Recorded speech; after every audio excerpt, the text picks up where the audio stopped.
Hi there, I'm Diana in Austria, and in this video we'll visit the Dolomite Alps in Italy's South Tyrol. We'll check out the area around the city of Bozen, follow in Sigmund Freud's footsteps on the Rittner Plateau, discover the Earth Pyramids, and meet Ötzi the Ice Man. There's a lot to see in this beautiful area. We travelled to Bozen from Upper Austria via Salzburg, cutting through Germany to reach Innsbruck and then changing onto an Italian train to take us over the Brenner Pass. And that is a gorgeous journey of several hundred kilometres through the Alps, and for me that's much better than being stuffed into a plane. On the map you can see that Bozen is in northern Italy, close to Austria. On a larger scale you can see Bozen at the bottom left, Oberbozen village and Klobenstein northeast of the city, and the Rittner Bahn mountain at the top.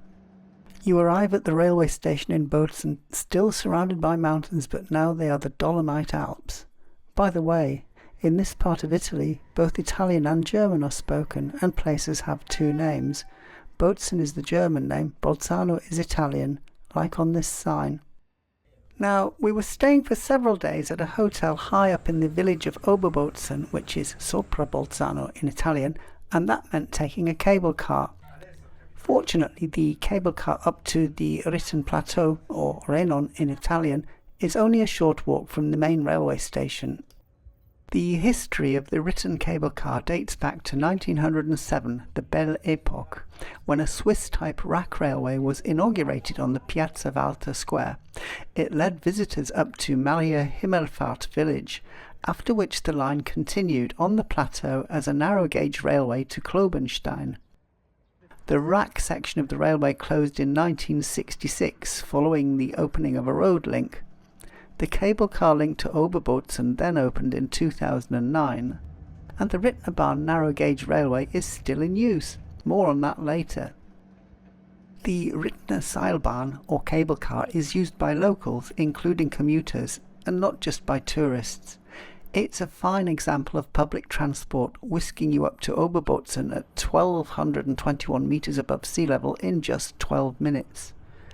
The 8 spacious cars hold up to 30 people each and have large windows giving panoramic views of the receding town and the Dolomite Alps as you ascend past vineyards and then alpine meadows towards the plateau. Right next to the top cable car station in Oberbozen, there's a narrow gauge railway called the Rittner Bahn, and there's also the Café Fink. In fact, the cafe is the perfect spot to watch the railway trains coming and going. The Rittner Bahn is a great way of getting around up here, and it's well used both by locals and by tourists. From the top cable car station it was just a few easy minutes on foot to our hotel. We stayed at the Hotel Regina, which is listed as a 3-star superior on TripAdvisor. The hotel's website says, "Hello hiking aficionados, welcome to the sunny plateau of Renon or Rittner in South Tyrol.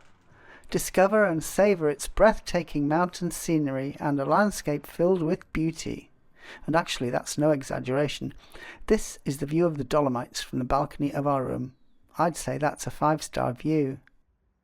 And the view from the hotel's poolside terrace is just as good. Let's take a little walk through the hotel. Past the bar and a lounge we reached the dining room where we had our breakfasts and evening meals. This is our room. No complaints there. It was spacious, clean and comfortable. I love the fact that there was wood everywhere. For me this gave it a nice, warm and cosy alpine feel. There was plenty of storage too, and a comfortable bed. And a nice bathroom. And to top it off, the room had large sliding glass doors that led out to the balcony overlooking the pool and with that 5-star view of the Dolomite Mountains. And there's one more thing. When we checked into the hotel, we were given the Rittner card, which was included with the price of our stay.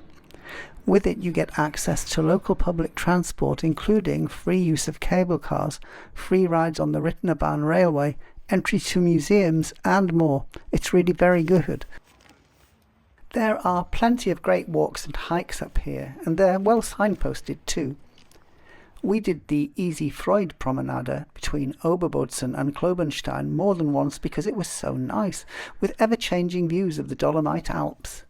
Also, the Rittner Bahn railway connects Oberbozen with Klobenstein, so you can walk one way and return on the train, or walk part of the way and pick up the train at an intermediate station. Around the turn of the century, numerous guests from Vienna were drawn to the Ritten area, among them Sigmund Freud, the father of psychoanalysis, and the trail is named after him.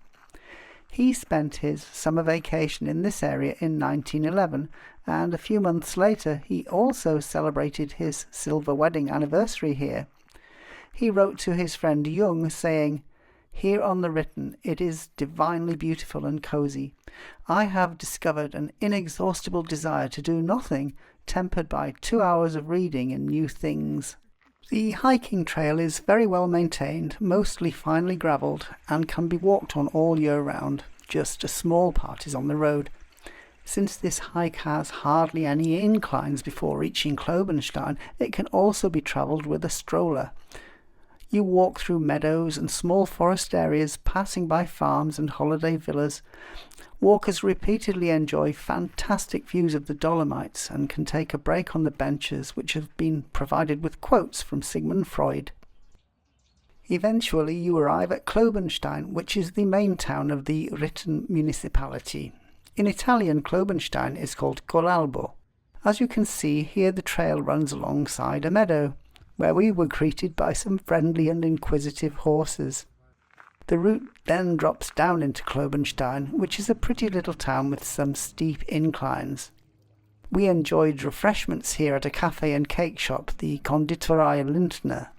Sitting outside the Konditorei Lindner, you can look straight through Klobenstein town to the Dolomites beyond. Konditorei in German, or pasticceria in Italian, means cake shop. Klobenstein is a good starting point for other trips, for example to see the nearby Earth Pyramids, and there's also a lovely little railway station here. This is where you catch the Rittner Bahn train back to Oberbozen, and the station has a cafe attached. The views from this little train are fantastic, by the way. We used our Ritten card on this ride several times and never tired of it.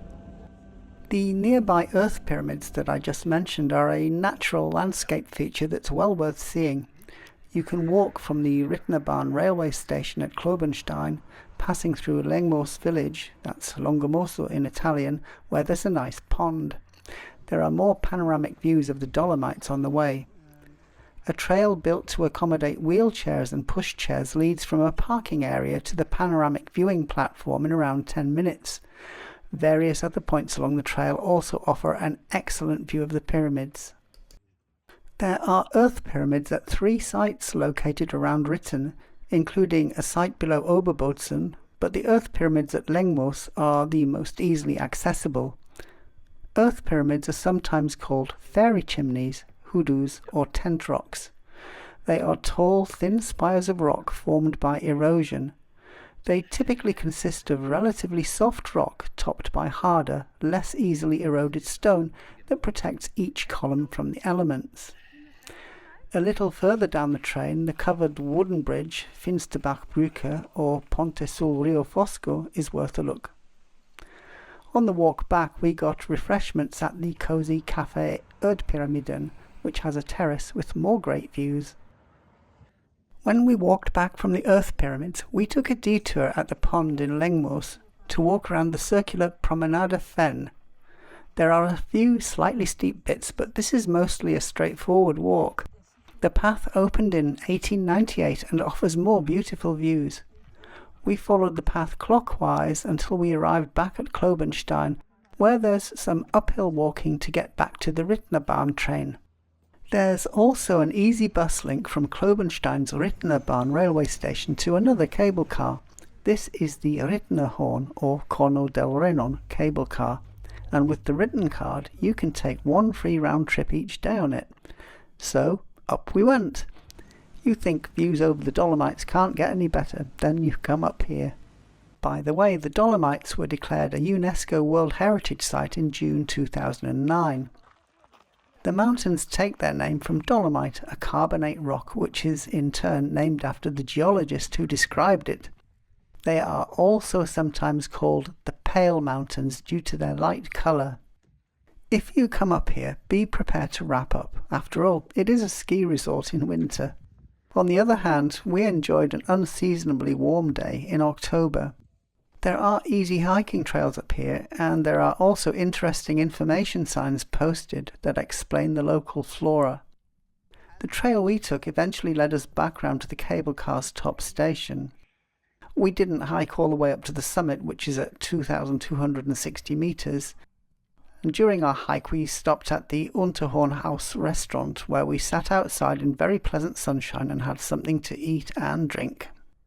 The Dolomites form part of the southern limestone Alps and are renowned for skiing in the winter months, and mountain climbing, hiking, cycling and base jumping, as well as paragliding and hang gliding in summer and late spring or early autumn. I'm so glad we went up there, and as a bonus, the bus ride back to Klobenstein was almost as exciting as the cable car ride. Back in Oberbozen, there are more hikes to explore. Starting from the Rittner cable car top station in Oberbozen, we followed the forest path to the neighbouring village of Maria Himmelfahrt, which is Maria Assunta in Italian, meaning the Assumption of Mary. Breaks in the forest's tree cover gave great views over the valley. You can see Bozen in the autumn sunlight. Of course, it gets hot down there in the summer. In order to escape the summer heat in the valley of Bozen, from the 16th century onwards, nobles and well-off residents of the city retreated to this area because the sunny but high plateau of the Rittner is cooler. After a while we emerged from the forest onto a road with not too much traffic. Then the views of the Dolomites opened up at Maria Himmelfahrt village. It's a pretty little village, and the picturesque Roman Catholic parish church in Maria Himmelfahrt is a protected monument. The first Mass was held in this church on the 14th of July 1669. The footpath between here and Oberbozen is pleasant and very easy to walk with gentle slopes, and as you approach Oberbozen you get a great view of the cable cars in the distance. You also approach another part of the Rittner Bahn railway line. In fact, the line from Klobenstein to Oberbozen extends all the way to Maria Himmelfahrt. After exploring the high plateau, it was time to check out the city of Bozen, or Bolzano, and we took the same cable car back down that had delivered us to Oberbozen on our first day. But this time we didn't have to pay for the ride because we already had the written card from our hotel. We had just one day to see Bozen. That's not enough time to see everything, but to experience Bozen's atmosphere, we spent time walking around the city centre. It was busy and lively with colourful street market stalls and plenty of shops. And there were plenty of places to eat, or grab a good Italian coffee too.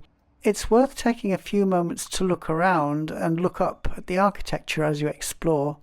And you might see Neptune's Fountain, a 1777 bronze casting that replaced an earlier pillory and is sometimes jokingly called Gabelwirt, or the innkeeper with a fork. By the way, the majority language in the city is Italian, but German is the first language for about 1 in 4 inhabitants. Bozen is the capital city of South Tyrol, known as Alto Adige in Italian. The city's population was around 107,000 in 2018, and Bozen is the largest city in South Tyrol. The greater metro area has about 250,000 inhabitants. The climate of Bozen is influenced by its low altitude in a valley south of the main Alps, resulting in sheltered conditions from cool winds during daytime and ensuring warmer temperatures year-round than in similar cities in valleys north of the Alps. In ancient times, Bozen was a marshy region. The Romans built a settlement after the area had been conquered in 15 BC. The first mention of a Bavarian ruler in Bozen dates from 679, and German immigration to the area is associated with this. The area was controlled by the bishopric of Trent from 1027, and in the late 12th century became an important trading post on the Transalpine route running through the Brenner Pass. Then it was conquered by the Count of Tyrol. Later, the County of Tyrol became part of the House of Habsburg, and from 1806 it was briefly part of the Napoleonic Kingdom of Italy. After the Congress of Vienna in 1814 to 1815, Bozen was returned to the county of Tyrol within the Austrian Empire, and then it became part of Austria-Hungary. South Tyrol was part of Austria-Hungary up to the end of the First World War in 1918, when it was occupied by Italy, and it was internationally recognised as part of Italy from 1919. That's a lot of history. The Cathedral of the Assumption of Mary, Dom Maria Himmelfahrt in German or Duomo Maria Assunta in Italian, is right in the city centre, next to the Piazza Walter Square. Situated on the site of an early Christian basilica and then Romanesque church, construction of the current Gothic cathedral began around 1300 and was completed in 1519. One notable feature of the cathedral is its roof tiles, which bear a resemblance to those of St. Stephen's Cathedral in Vienna. And now I'm going to show you the South Tyrol Archaeological Museum, which is not to be missed because it houses Ötzi the Ice Man, the 5,000-year-old natural mummy of a man who died at about 45 years old and who lived between 3,350 and 3,105 BC. He is therefore older than the Egyptian pyramids and Stonehenge. He was found in September 1991 at an elevation of 3,210 metres by two German tourists, and he was probably 160 centimetres tall, weighing about 50 kilos. Ötzi's body is held in a climate-controlled chamber within the museum at a temperature of -6 Celsius and 98% humidity, which replicates the glacier conditions in which it was found. You can see him through a small window, but photographs are not allowed. Also in the museum are numerous pieces of Ötzi's equipment and clothing which have been painstakingly restored.